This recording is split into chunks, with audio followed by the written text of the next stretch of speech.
ರಾಜ್ಯಾದ್ಯಂತ ಆರಿದ್ರ ಮಳೆಯ ಆರ್ಭಟ ಬಹಳ ಜೋರಾಗಿದೆ. ಕೆಲ ದಿನಗಳ ಗ್ಯಾಪ್ ಬಳಿಕ ವರುಣ ಅಬ್ಬರಿಸಿ ಬೊಬ್ಬಿರುತ್ತಾ ಇದ್ದಾನೆ. ರಾಜ್ಯ ಮಾತ್ರವಲ್ಲ, ನೆರೆಯ ಕೇರಳದಲ್ಲೂ ಕೂಡ ವರುಣನ ಭಾರಿ ಆತಂಕವನ್ನು ಸೃಷ್ಟಿ ಮಾಡಿರುವಂಥದ್ದು. ಇನ್ನು ಉತ್ತರ ಭಾರತದಲ್ಲಂತೂ ಪ್ರಳಯ ಸದೃಶ ಪರಿಸ್ಥಿತಿ ಈಗಾಗಲೇ ನಿರ್ಮಾಣ ಆಗೋಗಿದೆ.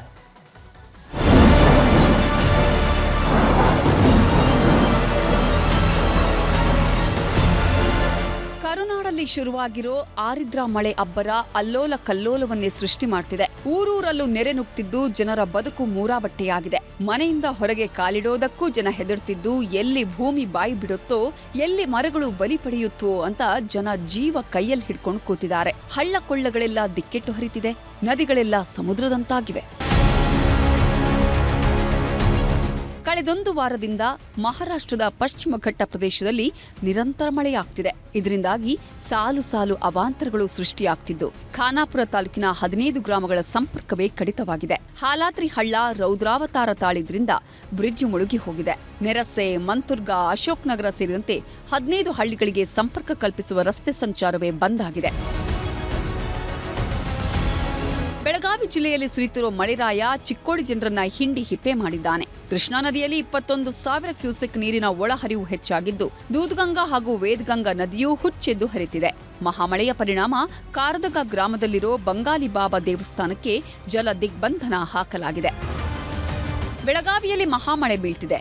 ಬಿಟ್ಟು ಬಿಡದೆ ಸುರಿತಿರೋ ಮಳೆಯಿಂದಾಗಿ ಜಲಪಾತಗಳೆಲ್ಲ ಹಾಲ್ನೊರೆಯಂತೆ ಧುಮ್ಮಿಕ್ಕುತ್ತಿವೆ. ಖಾನಾಪುರ ತಾಲೂಕಿನ ಚಿಕಲೆ ಫಾಲ್ಸ್ ಮೈತುಂಬಿ ಹರಿತಿದ್ದು, ಜಲರಾಶಿಯ ವೈಭವ ನೋಡೋಕೆ 2 ಕಣ್ಗಳು ಸಾಲ್ತಿಲ್ಲ. ಆದ್ರೆ ಪ್ರವಾಸಕ್ಕೆ ಅಂತ ಬರೋ ಪ್ರವಾಸಿಗರು ಜೀವದ ಹಂಗು ತೊರೆದು ಹುಚ್ಚಾಟವಾಡ್ತಿದ್ದಾರೆ. 100 ಅಡಿ ಆಳದ ಜಲಪಾತಕ್ಕೆ ಇಳಿದು ಡ್ಯಾನ್ಸ್ ಮಾಡ್ತಾ ಸಾವಿನ ಜೊತೆ ಸರಸವಾಡ್ತಿದ್ದಾರೆ. ಈ ಬಾರಿ ಮೇ ಅಂತ್ಯದಲ್ಲೇ ಮುಂಗಾರು ಶುರುವಾಗಿದ್ರಿಂದ ಹುಬ್ಬಳ್ಳಿಯ ರೈತರ ಮುಖದಲ್ಲಿ ಮಂದಹಾಸ ಮೂಡಿತ್ತು. ಹೀಗಾಗಿನೇ ಬೇಗ ಬಿತ್ತನೆ ಕಾರ್ಯವನ್ನು ಮಾಡಿದ್ರು. ಆದ್ರೀಗ ಬಿಟ್ಟು ಬಿಡದೆ ಮಳೆ ಆಗ್ತಿರೋದ್ರಿಂದ ಹೊಲಗಳೆಲ್ಲ ಕೆರೆಗಳಂತಾಗಿದೆ. ಮುಂಗಾರು ಆರಂಭದಲ್ಲಿ ಬಿತ್ತನೆ ಮಾಡಿದ್ದ ಬೆಳೆ ಸರ್ವನಾಶವಾಗಿದೆ. ಹೀಗಾಗಿ ಮತ್ತೊಮ್ಮೆ ಮರು ಬಿತ್ತನೆಗೆ ಸಿದ್ಧರಾಗ್ತಿದ್ದಾರೆ. ಮಳೆ ಜೊತೆಗೆ ಜಿಂಕೆಗಳ ಕಾಟವೂ ರೈತರನ್ನ ಬೆಂಬಿಡದೆ ಕಾಡ್ತಿದೆ. ಹಾಸನದಲ್ಲೂ ಮಹಾಮಳೆಯಾಗ್ತಿದ್ದು, ಬೆಣಗಿನ ಹಳ್ಳ ಉಕ್ಕಿ ಹರಿತಿದೆ. ಕ್ಷಣಕ್ಕೂ ನೀರಿನ ಮಟ್ಟ ಹೆಚ್ಚಾಗ್ತಿರೋದ್ರಿಂದ ದೋನಹಳ್ಳಿ ಗ್ರಾಮಸ್ಥರು ಪರದಾಡ್ತಿದ್ದಾರೆ. ಯಾಕಂದ್ರೆ 2018ರಲ್ಲಿ ಸುರಿದ ಭಾರಿ ಮಳೆಗೆ ಕಿರು ಸೇತುವೆ ಕೊಚ್ಚಿ ಹೋಗಿತ್ತು.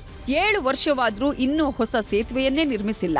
ಹೀಗಾಗಿ ಇರೋ ಸೇತುವೆಯು ಈಗ ಎಲ್ಲಿ ಕೊಚ್ಚಿ ಹೋಗುತ್ತೋ ಅಂತ ಆತಂಕಕ್ಕೀಡಾಗಿದ್ದಾರೆ. ಹಾಸನದಲ್ಲಿ ಸುರಿತಿರೋ ಮಳೆಗೆ ಸಾಲು ಸಾಲು ಅವಾಂತರಗಳು ಸೃಷ್ಟಿಯಾಗ್ತಿವೆ. ಬಡಗಿಕೊಪ್ಪಲು ಗ್ರಾಮದ ಪ್ರಶಾಂತ್ ಅನ್ನೋರ ಮನೆ ನೆಲಕಚ್ಚಿದ್ದು, ಮನೆಯಲ್ಲಿದ್ದವರು ಪ್ರಾಣಾಪಾಯದಿಂದ ಪಾರಾಗಿದ್ದಾರೆ. ಶಿವಮೊಗ್ಗ ಜಿಲ್ಲೆಯಲ್ಲೂ ಧಾರಾಕಾರ ಮಳೆಯಾಗ್ತಿದೆ. ಅದರಲ್ಲೂ ಹೊಸನಗರ ತಾಲೂಕಿನಲ್ಲಂತೂ ಮಳೆಯ ಹೊಡೆತ ಹೇಳತೀರದಂತಾಗಿದೆ. ಹೀಗಾಗಿ ಮುನ್ನೆಚ್ಚರಿಕಾ ಕ್ರಮವಾಗಿ ಹೊಸನಗರ ತಾಲೂಕಿನ ಅಂಗನವಾಡಿ ಹಾಗೂ ಶಾಲಾ ಕಾಲೇಜುಗಳಿಗೆ ರಜೆ ನೀಡಿ ತಹಶೀಲ್ದಾರ್ ರಶ್ಮಿ ಘೋಷಣೆ ಮಾಡಿದ್ದಾರೆ.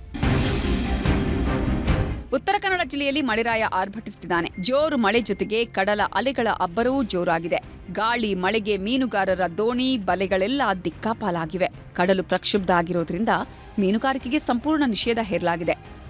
ದಕ್ಷಿಣ ಕನ್ನಡ ಜಿಲ್ಲೆಯ ಪುತ್ತೂರು, ಕಡಬ ಹಾಗೂ ಸುಳ್ಯ ತಾಲೂಕಲ್ಲೂ ಭಾರಿ ಮಳೆಯಾಗ್ತಿದೆ. ಉದನೆ, ಕಲ್ಲುಗುಡ್ಡೆ ಸಮೀಪ ಬೃಹತ್ ಮರವೊಂದು ರಸ್ತೆಗೆ ಅಡ್ಡಲಾಗಿ ಬಿದ್ದಿದ್ದರಿಂದ ಸಂಚಾರ ವ್ಯವಸ್ಥೆ ಅಸ್ತವ್ಯಸ್ತವಾಗಿದೆ. ಜೊತೆಗೆ ನೆಲ್ಯಾಡಿ ಮಣ್ಣುಗುಂಡಿ ಅನ್ನೋ ಸ್ಥಳದಲ್ಲಿ ಗುಡ್ಡ ಕುಸಿತದ ಭೀತಿ ಶುರುವಾಗಿದೆ.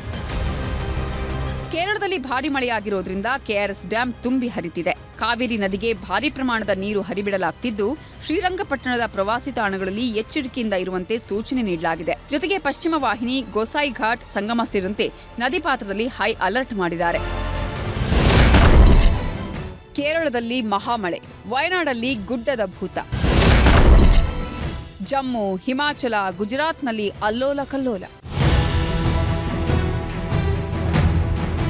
ದೇವರ ನಾಡು ಕೇರಳದಲ್ಲಿ ವರುಣಾರ್ಭಟಕ್ಕೆ ಜನ ತತ್ತರಿಸಿದ್ದಾರೆ. ವಯನಾಡು, ಇಡುಕ್ಕಿ, ಪಾಲಕ್ಕಾಡ್, ಮಲಪ್ಪುರಂ ಸೇರಿ 12 ಜಿಲ್ಲೆಗಳಲ್ಲಿ ಧಾರಾಕಾರ ಮಳೆ ಸುರಿತಿದೆ.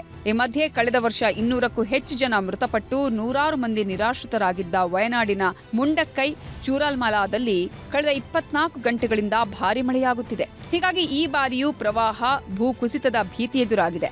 ಸದ್ಯ ಭಾರಿ ಮಳೆಯಿಂದಾಗಿ ಬೆಟ್ಟದ ಮೇಲಿನಿಂದ ನದಿ ರೂಪದಲ್ಲಿ ನೀರು ಹರಿತಿದ್ದು, ಕಳೆದ ವರ್ಷದಲ್ಲಿ ಸಂಭವಿಸಿದ ದುರಂತದ ಅವಶೇಷಗಳು ತೇಲಿಕೊಂಡು ಬರುತ್ತಿವೆ. ಇನ್ನು ಜಮ್ಮು ಕಾಶ್ಮೀರದಲ್ಲಂತೂ ವರುಣ ಅಲ್ಲೋಲ ಕಲ್ಲೋಲವನ್ನೇ ಸೃಷ್ಟಿಸಿದ್ದಾನೆ. ಭಾರೀ ಮಳೆಯಿಂದಾಗಿ ತವಿ ನದಿ ಉಕ್ಕಿ ಹರಿಯುತ್ತಿದೆ. ಈ ವೇಳೆ ನದಿಗೆ ನಿರ್ಮಿಸಿರೋ ಸೇತುವೆ ಕೆಳಗೆ 9 ಮಂದಿ ಸಿಕ್ಕಾಕೊಂಡಿದ್ರು. ಕ್ಷಣ ಕ್ಷಣಕ್ಕೂ ನೀರಿನ ಮಟ್ಟ ಹೆಚ್ಚುತ್ತಾ ಸಾವು ಬದುಕಿನ ಮಧ್ಯೆ ಹೋರಾಡ್ತಿದ್ರು. ಕೂಡಲೇ ಸ್ಥಳಕ್ಕೆ ಬಂದ ಎನ್ಡಿಆರ್ಎಫ್ ಹಾಗೂ ಎಸ್ಡಿಆರ್ಎಫ್ ಸಿಬ್ಬಂದಿ ಕಾರ್ಯಾಚರಣೆ ನಡೆಸಿ ಅಪಾಯಕ್ಕೆ ಸಿಲುಕಿದವರನ್ನ ರಕ್ಷಣೆ ಮಾಡಿದ್ದಾರೆ. ಮತ್ತೊಂದೆಡೆ ರಂಬಾನನ ಜಮ್ಮು ಶ್ರೀನಗರ ಹೆದ್ದಾರಿಯಲ್ಲಿ ಭಾರೀ ಗುಡ್ಡ ಕುಸಿತವಾಗಿತ್ತು. ಹೀಗಾಗಿ ಹೆದ್ದಾರಿಯಲ್ಲಿ ಸುಮಾರು 20 ಕಿಲೋಮೀಟರ್ಗೂ ಹೆಚ್ಚು ಟ್ರಾಫಿಕ್ ಜಾಮ್ ಉಂಟಾಗಿತ್ತು. ಹಿಮಾಚಲ ಪ್ರದೇಶದ ಕುಲುವಿನ ಸೈನ್ಸ್ ಕಣಿವೆಯಲ್ಲಿ ಮೇಘ ಸ್ಫೋಟ ಸಂಭವಿಸಿದ್ದು ಭಾರೀ ಪ್ರವಾಹ ಉಂಟಾಗಿದೆ. ಹಲವು ಮನೆ, ಮಠ, ವಾಹನಗಳು ತರೆಗೆಲೆಗಳಂತೆ ಕೊಚ್ಚಿ ಹೋಗಿವೆ. ಭಾರೀ ಮೇಘಸ್ಫೋಟ ಬೆನ್ನಲ್ಲೇ ಕುಲು ಜಿಲ್ಲೆ ಸೇರಿದಂತೆ ಸುತ್ತಮುತ್ತಲಿನ ಪ್ರದೇಶಗಳಲ್ಲೂ ಹೈ ಅಲರ್ಟ್ ಘೋಷಿಸಲಾಗಿದೆ. ಅತ್ತ ಗುಜರಾತ್ನ ಸೂರತ್ನಲ್ಲಂತೂ ಮಳೆ ಸೃಷ್ಟಿಸಿರೋ ಅವಾಂತರ ಅಷ್ಟಿಷ್ಟಲ್ಲ. ಕಳೆದೊಂದು ವಾರದಿಂದ ಇಡೀ ನಗರ ಪ್ರವಾಹದಲ್ಲಿ ಮುಳುಗಿದೆ. ಎನ್ಡಿಆರ್ಎಫ್ ಮತ್ತು ಎಸ್ಡಿಆರ್ಎಫ್ ಟೀಮ್ ಸ್ಥಳದಲ್ಲೇ ಬೀಡು ಬಿಟ್ಟಿದ್ದು ರಕ್ಷಣಾ ಕಾರ್ಯಾಚರಣೆ ನಡೆದಿದೆ. ಇನ್ನು ಮಳೆ 3-4 ದಿನ ದೇಶವ್ಯಾಪಿ ಅಬ್ಬರಿಸುವ ಬಗ್ಗೆ ಹವಾಮಾನ ಇಲಾಖೆ ಮುನ್ಸೂಚನೆ ಕೊಟ್ಟಿದೆ. Bureau report, news 18.